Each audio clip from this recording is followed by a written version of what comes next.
गेल्या 3-4 दिवसापासून सोशल मीडियावर चर्चेत असणारी घटना म्हणजे मुंबईतल्या पायधुने भागात एक धक्कादायक घटना समोर आली। त्यामध्ये एकाच कुटुंबातील 4 जणांचा मृत्यू झाला आहे। त्याचं कारण असं सांगितलं जाते की बिर्याणीसोबत कलिंगड खाल्ल्याने हा मृत्यू झाला आहे। परंतु खरंच त्या रात्री काय घडलं हे नेमकं कारण असेल का, या संदर्भात आजचा सवाल विचारतोय अविशांत या खास कार्यक्रमामध्ये आपलं स्वागत। नमस्कार, मी अविशांत कुमकर आणि तुम्ही पाहताय आज मराठीचा खास शो। या संदर्भात चर्चा करण्यासाठी आपल्यासोबत प्रसिद्ध डॉक्टर असणार आहेत। आष्टी शहरातल्या ग्रामीण रुग्णालयाचे वैद्यकीय अधीक्षक डॉक्टर रामदास मोराळे आहेत। तसेच आपल्यासोबत आहेत डॉक्टर पल्लवी सानप, आयुर्वेद महाविद्यालयामध्ये प्राध्यापक म्हणून काम करत असलेले डॉक्टर अमित डोके आहेत। या तीनही मान्यवरांचं आज मराठीमध्ये स्वागत। सुरुवातीला आपण जाऊयात आष्टी ग्रामीण रुग्णालयाचे वैद्यकीय अधीक्षक डॉक्टर रामदास मोराळे। हा डॉक्टर साहेब नमस्कार। खरंच असं बिर्याणीसोबत कलिंगड खाल्ल्याने माणसाचा मृत्यू होऊ शकतो का? तुम्हाला काय वाटतं, काय सांगाल? नमस्ते, मी डॉक्टर मोराळे। खरोखर बघितलं ना तर काल परवाची जी घटना घडलेली आहे ती खरंच गंभीर आहे, दुःखद आहे। मात्र आता सध्याच्या परिस्थितीमध्ये एक माणूस म्हणून, डॉक्टर म्हणून बाजूला ठेवा, माणूस म्हणून सगळ्यात पहिले शेतकरी संकटात असतो किंवा व्यावसायिकही आहेत, हॉटेल मालक असतील, कुणी असतील। उगीच त्या बिर्याणीलाही बदनाम करू नये आणि त्या कलिंगडाला तर खरोखरच बदनाम करू नये असं मला वाटतं। एक वैद्यकीय क्षेत्रातील व्यक्ती म्हणून, डॉक्टर म्हणून मला असं वाटतंय की कलिंगड खाल्ल्यामुळं किंवा ते बिर्याणीसोबत खाल्ल्यामुळं मृत्यू होणं बिलकुल शक्य नाही आहे। मात्र ते कशा प्रकारे खाल्ले गेलेलं आहे, किती दिवसापूर्वीचं खाल्ले गेलेलं आहे आणि कोणत्या परिस्थितीत खाल्लेलं आहे याच्यावर तो खरोखर त्याचा संबंध त्यांच्या मृत्यूची आहे का हे तपास होणं गरजेचं आहे। आणि त्या अंतीच आपल्याला 100% असं म्हणता येईल की यामध्ये कलिंगड बदनाम आहे का बिर्याणी बदनाम आहे। मात्र असं आत्तापर्यंत होऊ शकत नाही की कोणी बिर्याणी खाल्ल्यानंतर कलिंगड खाल्लं तर मृत्यू होतो, हे असं मला तर तुझभर सुद्धा याच्यामध्ये शक्यता वाटत नाही आहे। आता रोजच्या आमच्या वैद्यकीय सेवेमध्ये भरपूर सारे पेशंट आम्हाला असे मिळतात जे की फूड पॉयझनिंगमुळे उलटी होतात, जुलाब होतात, यायला उशीर होतो, डिहायड्रेशन होतं त्यांना आणि त्या कारणाने त्यांचा मृत्यू होतो। मात्र हा मृत्यू त्यांचे उशिरा उपचार मिळाल्यामुळे होतो। फूड पॉयझन हे किरकोळ कारण असतं, त्यामुळं काही जीव जावा असं एवढी गंभीर परिस्थिती नसते, मात्र लवकर उपचार होत नाही, लक्षात येत नाही। तसंच काहीसं याच्यामध्ये घडलेलं असू शकतं। एखाद्या वेळेस ती बिर्याणी शिळी असेल, खराब झालेली असेल आणि त्याच्यासोबत कलिंगड खाल्लेलं असेल। शक्यतो फळं तर अशी खराब झालेली माणूस खात नाही, लक्षात येतं लगेच। एखाद्या वेळेस शक्यतो बिर्याणी खराब असू शकते, एक शक्यता आहे त्याच्यामध्ये। मात्र आता तपासाअंती स्पष्ट होईल, याच्यावर तर्क लावून काहीतरी आपलं ज्ञान पाजळण्यामध्ये मला काही वाटत नाही। आता हवामान खात्याचं इतकं अपडेशन झालेलं आहे की वेळोवेळी आपल्याला व्हॉट्सअप असेल, वर्तमानपत्र असतील, वेळोवेळी सरकारकडून सूचना येतात की उष्णतेची लाट आहे, 5 दिवस एवढं टेम्परेचर आहे, बाहेर निघू नका। तरी मजबुरी म्हणून काही लोकांना काम करावं लागते, शेतावर जावं लागते, काही वीट भट्टी मजूर आहेत, आम्हाला तर त्यांना वेळोवेळी ट्रीटमेंट करावं लागते। फार फार कठीण काम आहे वीट भट्टीवर काम करणाऱ्या लोकांचं तर एवढ्या उन्हामध्ये, पण त्यांना मजबुरी म्हणून करावं लागते, त्याला पर्याय नाही आहे। मग अशा लोकांना आमचं म्हणणं असतं की 11 ते 2-3 वाजेपर्यंत तुम्ही बाहेर नकोच निघू। एक तर आपलं काम सकाळी करा, संध्याकाळी करा। जास्तीत जास्त पाणी शरीरामध्ये कोणत्या पद्धतीने जाईल याची काळजी घ्या। आजी आजोबा आपल्या पणजोबापासून सांगितलंय की उन्हाळ्यामध्ये लवकर दूध नसते, भाज्या लवकर खराब होतात, हे आपल्याला विसरून चालणार नाही आहे। मात्र आता काय झाले, रेफ्रिजरेटर आलेत, फ्रीज आलेत, वेगवेगळ्या हॉटेलमध्ये आलेत, मग ते 2-3 दिवसाचं असू शकतं, प्रिझर्व केलेलं असतंय, आपल्या लक्षात येत नाही। पण एक साधारण कुणालाही नॉलेज आहे, कुणालाही ज्ञान आहे एवढं की उन्हाळ्यामध्ये 4 तासामध्येच भाजी खराब होते, ती वाईटच आहे, खराबच आहे।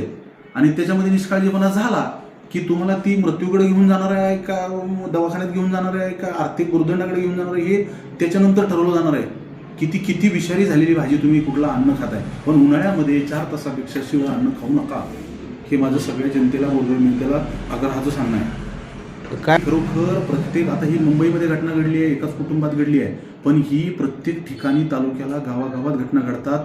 किरकोळ गोष्टी असतात, त्या कानावरनं जातात, मृत्यूपर्यंत गोष्टी जात नाहीत, पण त्या कुटुंबाला आर्थिक भूर्दंड सहन करावा लागतो, त्या संकटातून 4 दिवस जावं लागतं फूड पॉयझनिंगच्या। ते सोपं नाही आहे। एखाद्या पेशंटला जुलाब लागले तर त्याला ॲम्ब्युलन्स करून इथं आणण्यापर्यंत 3 माणसांचा रोजगार बुडवून थांबेपर्यंत कष्ट घ्यावे लागतात। तुमच्यासारख्या पत्रकार बंधूंनी हे तुमच्या कार्यक्षेत्रामध्ये तरी कमीत कमी बाब उजेडात आणा, ज्यामध्ये जनजागृती होऊ द्या की उन्हाळ्यामध्ये तुम्ही थोडं टायमाचं बंधन पाळा आणि आहार असा घ्या पूरक, शिळा घेऊ नका आणि पाणीयुक्त फळं घ्या, फळांना बदनाम करू नका. माझं एवढंच म्हणणं राहील आणि तुमचे खरोखर आभार आहेत, तुम्ही जनजागृती करताय.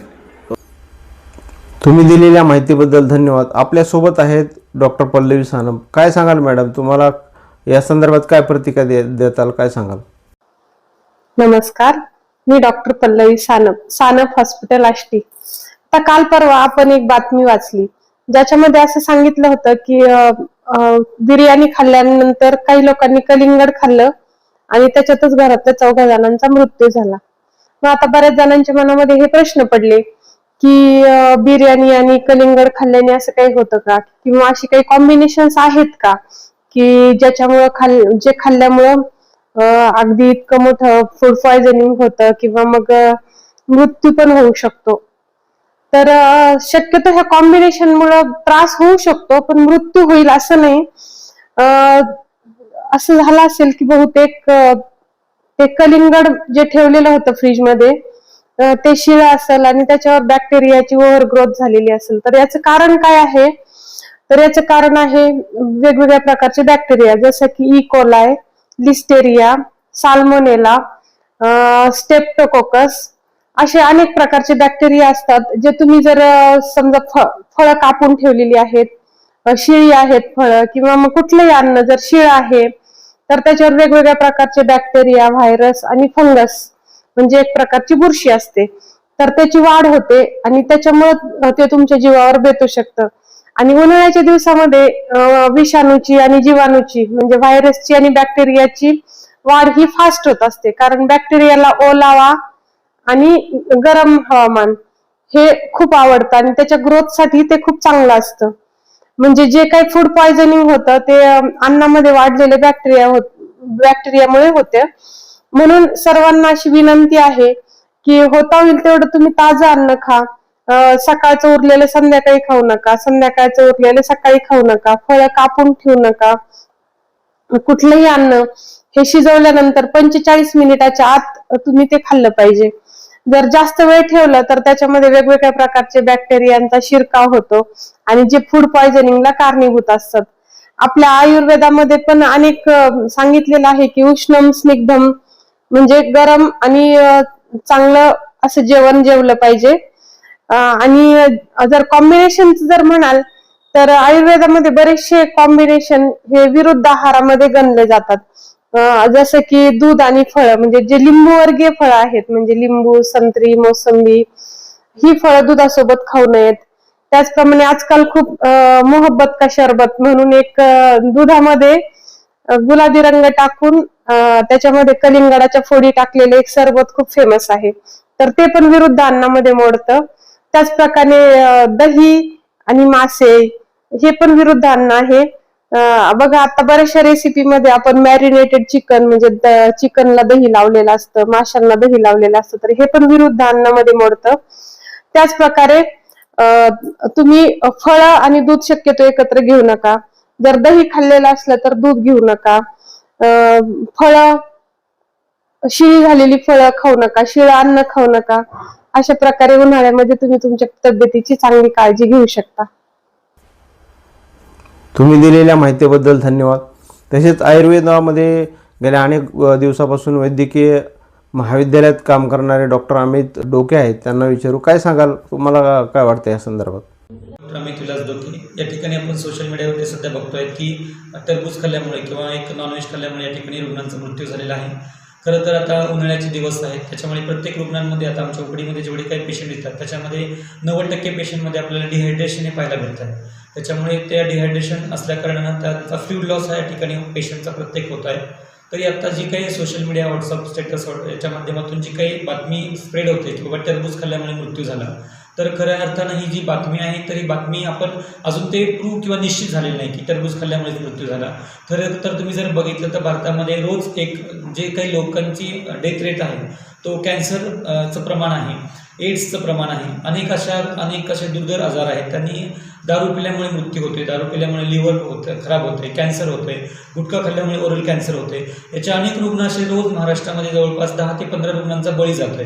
मला वाटतं ही सगळ्यात मोठी गांभीर्याची गोष्ट आहे. पण आपण एक टरबुजानं मृत्यू झाला ही बातमी आपण लावून धरल्यामुळे आपले काही शेतकरी बांधव या ठिकाणी पुण्या ठिकाणी किंवा अनेक व्यापाराच्या ठिकाणी आपले टरबूज घेऊन गेले होते, तर ते टरबुजांना 5 ते 7 रुपये भाव या ठिकाणी भेटलेला आहे. मला असं वाटतं की शेतकऱ्यांसाठी खूप चुकीची अशी बातमी आहे की बाबा टरबूज खाल्ल्यामुळे रुग्णांचा मृत्यू झालेला आहे. खरं तर 70-75% जे पेशंट आहेत त्यांना उन्हाचा खूप त्रास होतोय.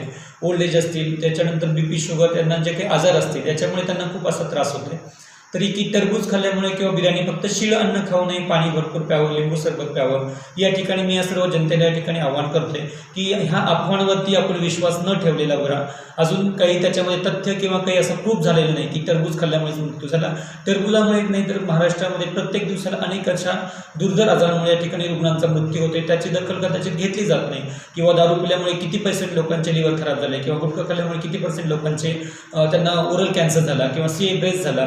अनेक अशी कारणं आहेत. परंतु असे शेतकऱ्यांना वेठीस धरून या ठिकाणी अशा चुकीच्या अफवांवरती आपण विश्वास ठेवू नये हीच या ठिकाणी सर्वांना विनंती करतो. धन्यवाद. सध्या भयानक उन्हाळा आहे आणि तापमान जास्त मोठ्या प्रमाणात वाढत असल्यामुळे अन्न मोठ्या प्रमाणात खराब होते आणि त्यातूनच ही विषबाधेची घटना घडत आहेत. त्यामुळे तीनही मान्यवर डॉक्टरांनी आपल्या प्रतिक्रिया व्यक्त केल्या. नागरिकांनी सुद्धा जनजागृती करणं गरजेचं आहे. असे शिळे अन्न खायला नाही पाहिजे, त्यातूनच अशा दुर्घटना घडत आहेत. त्यामुळे या उन्हाळ्यात सर्वांनी जनजागृती करणं गरजेचं असल्याचं यातून सिद्ध झाले. पाहत रहा आज मराठी, वाचा, पहा, शेअर करा.